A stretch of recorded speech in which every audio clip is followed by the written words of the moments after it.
Maligayang araw sa ating lahat at welcome back na naman dito sa aking munting channel. Panibagong araw, panibagong video na naman tayo.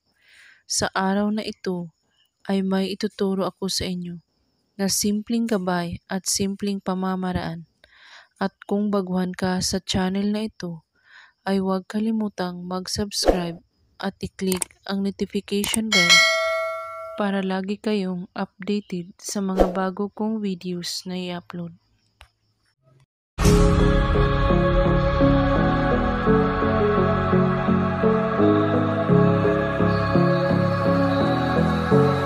Pinapaiyak ng inyong partner o karelasyon dahil wala na siyang pakialam sa iyo at hindi mo mararamdaman ang pagmamahal niya. Gawin mo ito upang iiyakan ka ng inyong karelasyon. Gawin ninyo ito, napakasobrang epektibo po ito. Hindi siya makakawalan at hindi niya kaya na mawawala ka sa kanya. At talagang iiyak siya kapag ginawa mo ito.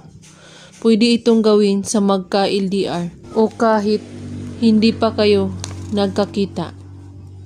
Tamang-tama ito ang gagawin ninyo upang hindi siya magloko at yung partner mo.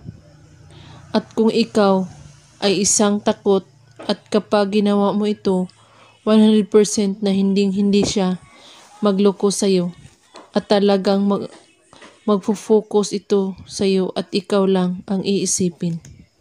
Kailangan kapag ginawa ito ay siya lang ang iisipin mo.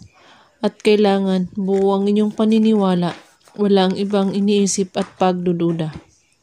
Gawin ito bago ka matulog o kahit anong oras at araw. Ang kailangan mo dito ay ang panulat lamang. Bago kayo matulog, isulat mo ang pangalan niya at apelyido sa iyong kamay. At pagkatapos, iisipin mo siyang mabuti at banggitin mo ang pangalan niya at kung gaano mo siya kamahal. At halikan mo ang iyong palad at sabihin mo ang mga salitang ito. Iiyak ka kung hindi mo ako makikita o makakausap at hindi ka makakawala sa akin. 3 beses mo ito ulit-ulitin.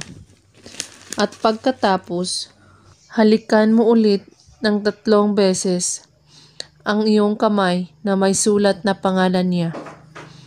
At pwede na kayong matulog.